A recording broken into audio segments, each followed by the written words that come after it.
I'm going to be reading John 21, verses 1 through 14. This is the story of Jesus and the miraculous catch of fish. Afterward, Jesus appeared again to his disciples by the Sea of Galilee. It happened this way. Simon Peter, Thomas, also known as Didymus, Nathanael from Cana in Galilee, the sons of Zebedee, and two other disciples were together. "I'm going out to fish," Simon Peter told them. And they said, "We'll go with you." So they went out and got into the boat, but that night they caught nothing. Early in the morning, Jesus stood on the shore, but the disciples did not realize that it was Jesus. He called out to them, "Friends, haven't you any fish?" "No," they answered. He said, "Throw your net on the right side of the boat, and you will find some." When they did, they were unable to haul the net in because of the large number of fish. Then the disciples whom Jesus loved said to Peter, "It is the Lord." As soon as Simon Peter heard him say, "It is the Lord," he wrapped his outer garment around him before he had taken it off and jumped into the water. The other disciples followed in the boat, towing the net full of fish, for they were not far from the shore, about 100 yards. When they landed, they saw a fire of burning coals there with fish on it and some bread. Jesus said to them, "Bring some of the fish you have just caught." So Simon Peter climbed back into the boat and dragged the net ashore. It was full of large fish, 153. But even with so many, the net was not torn. Jesus said to them, "Come and have breakfast." None of the disciples dared to ask him, "Who are you?" They knew it was the Lord. Jesus came, took the bread, and gave it to them. And he did the same with the fish. This was now the third time Jesus appeared to his disciples after he was raised from the dead. Grace is God's unmerited favor for us, His crazy love. And the truth is, many times we struggle understanding it. If you find yourself struggling to understand God's grace, don't beat yourself up. Even the disciples struggled with understanding grace.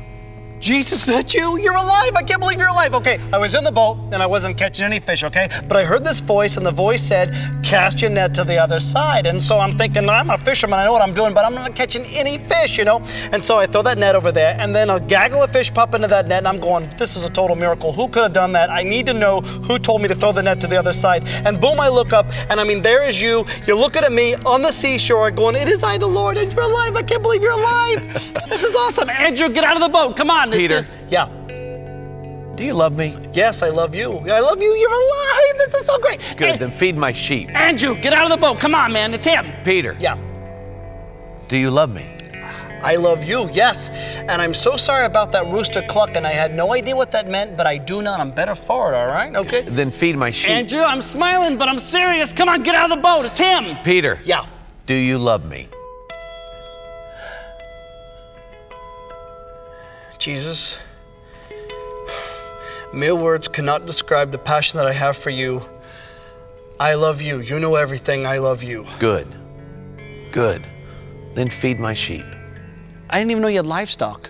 That is so like you, though. There's something new about you all the time. That's what I love about you. Peter. Yeah. Do you remember the morning the ladies went to the tomb? Yeah. We're all in the upper room trying to figure out what to do next, you know, because we thought you were dead. You know, you were dead, you know, and we're trying to figure all that out, you know. And Mary comes running up, and Mary's like saying, "Beehive, beehive, beehive." And I'm thinking, I'm allergic to bees. Like, keep them out, you know what I'm saying? But as she kept getting closer, I heard her correctly. She was saying, "He's alive, he's alive, he's alive." And we're going, "Who's alive, who's alive?" And she said she was at the tomb, and the tomb was empty, and she said that there was an angel there, and the angel said, "Go tell the disciples and Peter that everything is okay, he is risen." And so me and John, we hightailed it down there, and if John says he beat me, he's totally lying, all right? I beat him, FYI, all right, you know? And we get down there, and I'm looking in that tomb, and it is empty. There's nothing in there, you know what I'm saying? And I'm like, what does this mean? What does this mean? And John is right there. John is so good with words. He should write a book. He is so good with words.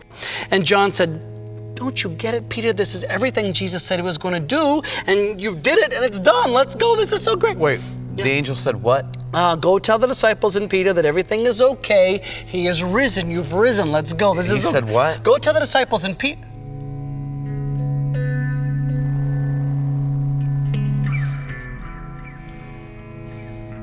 Go tell the disciples and Peter, you said my name. Why did you say my name? Peter, that's grace. No, I don't deserve that, because that night people kept coming up to me asking me if I belonged to you, if I was with you, and I kept denying you left and right, all right? No, it'll take me my whole life to make up for what I did. It was unforgivable for what I did. No. What I did on the cross was meant to take what is unforgivable and make it forgivable. That's my grace. It's not about you. It's always about me. That's grace, Peter.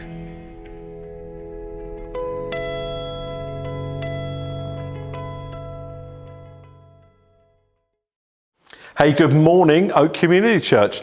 It is a real pleasure and privilege to be speaking with you today. I'm Tony, I'm Trevor's brother. You might want to just say this up front. Last time I preached with you, I broke my leg. And so I broke that the night before coming to preach. So my team here and my wife have colluded so that I have basically an empty set. I've been cotton wooled for a couple of days. So hopefully I'm not going to break any legs today. I'm just really excited to be joining you in this series as you go through the big themes of the Bible, those big pictures of the grace and love of God shown over our life. And so Trevor's given me a free hand to speak on whatever subject I want to in these big pictures, stories in the Bible. And I want to go to John's Gospel. And I love John's Gospel. I love his intimacy with Jesus. I love the way he tells the deep stories of what's happening in the dynamics of the relationship between Jesus and his disciples. And in John 21, which we just had read to us by John from our team, we catch Jesus post the resurrection. And John hones in on three characters. Post Jesus' resurrection and before the end of his gospel, he takes us to Mary, he takes us to Thomas and to Peter. And it's Peter I want to talk about today. But in looking at these three characters, he's highlighting our response to really Jesus' claims and what happens when we think it's all finished. What happens when we believe, because from their perspective, Jesus had died, how do they respond? And in Mary, what you see is someone who's despairing. They said, Jesus said this, Mary said this, they have taken my Lord away and I don't know where they put him. And I love the way Jesus meets her despair with hope. And Jesus says that to us today. If we're in despair, he meets us with hope. And with Thomas, who we know as Doubting Thomas, who says, unless I put my hands in those nail prints, unless I can feel where those nails went, I will not believe. And when he encounters Jesus with all his doubt, Jesus imparts to him faith. I love that. When we have doubt, he gives us faith. But one of the big pictures of the gospel that I love, one of the big pictures of the Bible that really speaks to me in my life is this, that God's grace is large enough to cover my disqualification. And what we see in Peter's story is a man who's disqualified. He is disqualified. He's outside in his mind. He is a man who thinks less of himself than he should. He's the least qualified in his mind. Have you ever been there? Have you ever been in that place of feeling not qualified? I want to say today, one of the big words of the Bible is this: in our disqualification, God comes, Jesus comes with grace. He comes with grace to us. Jesus says, grace to you today. It's a harsh place emotionally to be disqualified. You might be disqualified because of your actions. Others around you might be saying, you know, you have so mucked up. You have so fouled whatever this situation is. Fouled this family, fouled your community, fouled in this workplace. You're disqualified. That's spoken over you as an emotionally harsh place to be. Or you could be like Peter, who has disqualified himself. Deep down inside him, he is now disqualified. And I love the way that John takes this and gives us a picture of what disqualification looks like for us. And let me just reread you one of the verses that was read. It's verse 3. And it's like a little picture of how disqualification works. Let me explain it to you. I am going out to fish, Simon Peter told them. "We'll go with you," they said. So they went out and got into the boat, but that night they caught nothing. I love it. Peter says to everyone, "Hey, I'm going out to fish." You know, the first thing that happens in our life when we feel disqualified is we return to our previous patterns of living. This is a fisherman. It's what he knew. And when all his hopes and his dreams and his visions of what walking with Jesus would look like for him, all the expectations that the kingdom of God was breaking out, and he was caught up right in the epicenter of that. He was a disciple of Jesus. He was following Jesus. His old life had gone. He's now with him. And it's like sand through his hand. And he looks down, and what he sees is not empty hands, but figuratively bloody hands. Hands of denial, hands of disqualification. And he's back at the beginning. Disqualification always rolls the clock back, but never in a good way. When we walk away from all that we've known, we're back at the beginning. I've often mused in my life, what would my life look like if I wasn't a follower of Jesus? And I think, interestingly, maybe you've had this experience yourself, and I know you're still not meeting physically. As the churches have had to shut during the lockdown, we've experienced all of the patterns and fabric of our church life strip away. Going to church on Sunday, getting up, getting dressed, getting there early, greeting one another, to now watch at home.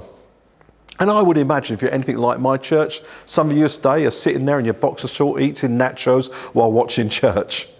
Very much how I imagine someone who isn't at church living their life. Lockdown stripped that away from us. And when we are despair and we are disqualified, we go back to our former patterns of living. But John says it's worse than that. Look what he goes on to say. Simon says, "I'm going out to fish." And the other disciple said, "We will go with you." Our disqualification actually affects others around us. When we feel disqualified, when we feel outside of the love and goodness of God and that call, we are not just in our own little bubble, we drag others into it. If I had time, I would go through the disciples that John mentions. You see, John's very deliberate in who he names. And he's named all the disciples that are on the boat. And Peter, who had this big vision, big mission over his life, this influencer, this leader, is now fishing. How tragic.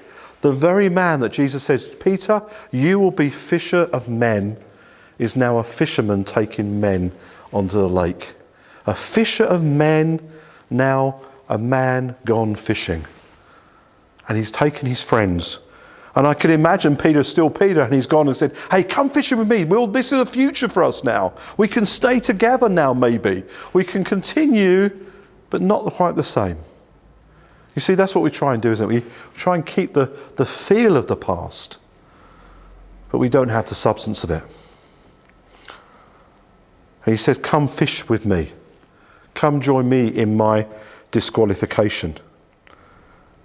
And just to really rub salt in the wound and to show actually where disqualification leads you, it disqualifies you, those around you, what do we find? That night, they caught nothing. Oh, for Peter, can you imagine that? He's brought these people with him, and let's say these disciples, they weren't all fishermen. Actually, John is very clear. He's brought the fishermen with him who were fishing before they met Jesus, but he's brought the other disciples. He said, "Come be with me, come on, let's go do this." And they caught nothing. These are skilled fishermen. Peter's a skilled fisherman, and he's caught nothing. There's nothing more disqualifying, humiliating for a man to be shown up to be without an ability in front of their friends. This man who said, "Come fishing," can no longer catch fish. But then grace breaks in. This is what I love about this story. This is what I love about this overarching word over the whole of the Bible in the Old Testament and New, but shown so well by John here, that grace breaks in. What does John say? He says, Jesus called out to them. Grace calls out to them. And I want to say this to you today, Oak Community Church, and anyone watching them online. Grace calls out to you. Grace is this acceptance and favour and restoration of God to you. It's God reaching out to you and saying there is a home for you. There is forgiveness for you. There is relationship with Jesus back to me, the Father, by grace alone, by faith. And we receive it by faith, but grace for you. And I don't know what happened on that boat. I'm not sure what the conversation was, but the disciples heard the Lord and they're looking and they're searching and they're following and conversations occurred. And then John says, it is the Lord. It is the Lord. You see, that same call, that same declaration is over us today, that the Lord calls to us and we have to give him our attention. And if we're honest about it, we have to say, only God cries grace over us. Only God can cry grace over our lives. And he calls to you and he calls to me. That's why I love this passage. Every time I read it, I cry. Grace of God, Jesus on the edge, in my despair, in my disqualification, floundering around on a boat where I should be naturally successful, failing not just to myself, but in front of anyone who's with me. Grace calls to me. Grace. It is the Lord. This is Jesus. And when Peter hears this, he responds. You see, for Peter, he didn't doubt that Jesus has rose, I believe. What Peter had to reconcile is that he, in his depths, was disqualified. What did he do? What do you do when the call of grace comes to your life? But Jesus, standing on the edge, calls them. It says they didn't quite see him at the beginning. It's not because Jesus wasn't visible, because Jesus was there and the sun was rising. It's call to intimacy. Jesus says, come and have breakfast with me. Come and have fellowship with me. See, John lays in that call, in that picture, in this closing chapter or so of his book, the seeds of acceptance and invitation. Jesus' invitation to you today is one of acceptance. God's call to you, call to humanity, is one of come have food with me. Come have fellowship with me. Grace for you in your disqualification, in your doubts, and in your despair. It's beautiful. It's the overarching word of God. For God so loved the world. He calls. And what we see here is just these 3 points I'm going to pull out for you. 1, Jesus had gone ahead of them. Verse 4, already very early in the morning, Jesus stood on the beach. I love that. I love that. They're out there on the lake. Before the day starts, Jesus has arrived. Before they turn to return empty-handed, he is there. He greets us. He welcomes us. He's not a late arrival. He's not waiting for them to pull up the boat, heads down, in shame, thinking, oh, I can't even fish now. Is that what I've come to? I'm a foul disciple. I'm a person who denies. I'm a person who mucks up, and I can't even catch a fish anymore. No. He calls while they're still out there.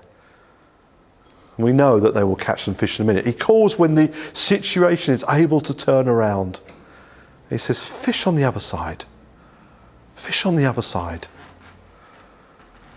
Jesus does not leave us disqualified. Peter, it's not about you. It's not about your skills, disciples. It's about my grace over you, my miraculous hand of blessing over you. When you respond to my call, there's plenty for you. And they catch these fish. But Jesus is already on the side. He's already waiting for them. Secondly, what moves me so much from this passage, and why I'm so pleased to be able to speak on it to you today, is that Jesus speaks to our true state and our relationship with him and our Heavenly Father. I love what Jesus says to them as they are without fish. He says, "Children, do you have any fish?" I think that's a really funny phrase to put in there, isn't it? Again, John's precise in his language. These burly fishermen, Jesus calls to them and says, "Hey, children, do you have any fish?" If it wasn't Jesus calling them, you would say, how sarcastic is that phrase? How belittling is that phrase? But it's not. Jesus isn't having a joke at their expense. Jesus is saying, you burly fishermen, you've got to understand who you really are. Whether you are big, broad, and at the prime of your life, at the beginning of your journey or at the end of it, you are a child of God. And Jesus speaks to their true state, the true person of who they are. And he says, "Children, have you caught any fish?" You know, simply, we are just children of God. We're his creation. And when he calls and he addresses us with this family name, this relational name over us, there is a point of honesty that needs to occur. There is a point of honesty that needs to happen. And I want to say to you today, if you're feeling disqualified, if you've never met Jesus, if you're looking in on this church, looking in and journeying with the Oak Community Church, and you say, I'm not even sure if I could be a Christian because I have all this baggage, all these questions, all these doubts, all this despair, whatever it is, Jesus calls to you. And you have to honestly answer who you are. And the disciples said, "No, we have none." And that is the overarching theme of the Bible that I have to come to terms with. It's a place of great vulnerability for me, and I hope for you, that when God calls your name and says, do you have anything of worth to bring?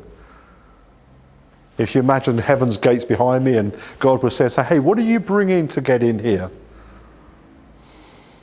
Do you have fish, spiritual, physical? Do you have gifts? Do you have talents? Do you have good works? No, Lord. I used to try. And then I met you and I've seen you. And now my nets are empty without your help. Peter switches at this point.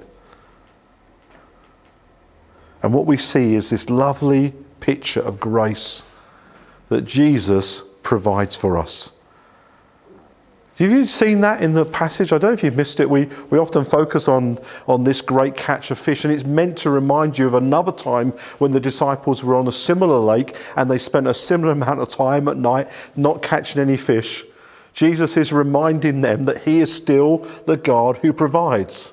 He is still the miracle God. He's still the God who is over all and can break in our despair, in our doubts, and in our disqualification, and overwhelm us with all that we need. And he gives them this fish, and he calls and says to Peter to go tell the disciples. But Ken says, come bring me some fish. Come bring me fish. But then at the end of the passage, we find that Jesus already has fish on the fire. Why ask for the fish? Jesus already got fish because Jesus always goes ahead of us. When me and Tina were worshipping with you, when we were first married, the Oak Community Church used to be our home church for a number of years, pre-mobile phone days. It might have even been someone in the congregation still. I can't remember who it is. The anecdote I'm about to tell you, I don't come out looking good in. I remember we invited a couple round for dinner, and I clean forgot. I literally clean forgot.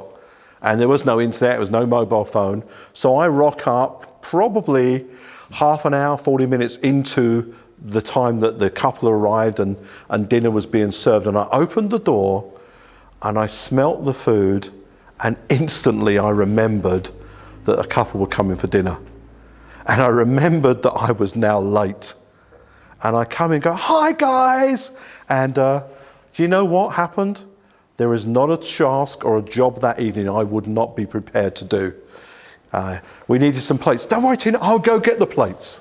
"Drink? Anyone drink?" "I'll go get the drinks in the fridge." I worked really hard just to make sure I could pull this up. And this is what Peter does. He says, "Oh, I'll get the fish. I'll pour the fish in." 153 in.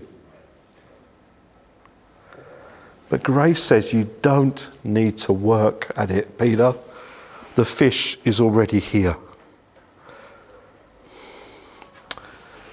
Thanks for letting me come speak to you and spend a few minutes talking about my passages that are big overarching visions and words that I love from the Bible.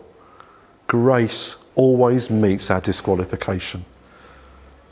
I love that skit that we played just between John's reading and me starting to talk to you, where this conversation imagined, but we don't know that it happened. I imagine it didn't happen this way, but it taps into the heart of how grace works, where Peter and Jesus says to go get the disciples and Peter. That's very deliberate. You're always added and mentioned. The disqualified person is always included and named. And Peter says, "What I did was unforgivable, Jesus." And Jesus says, "No. What I did on the cross makes that which was unforgivable, forgivable." It was never about you, Peter. It was never about you, Tony. It was never about you. It's always about me. That is one of the big overarching words of the gospel over the Bible. Grace says is always and ever always has been about Jesus. God bless you. I pray this has encouraged you. I pray you continue to do great things in the Craze. We love you and are praying for you. Have a beautiful Sunday.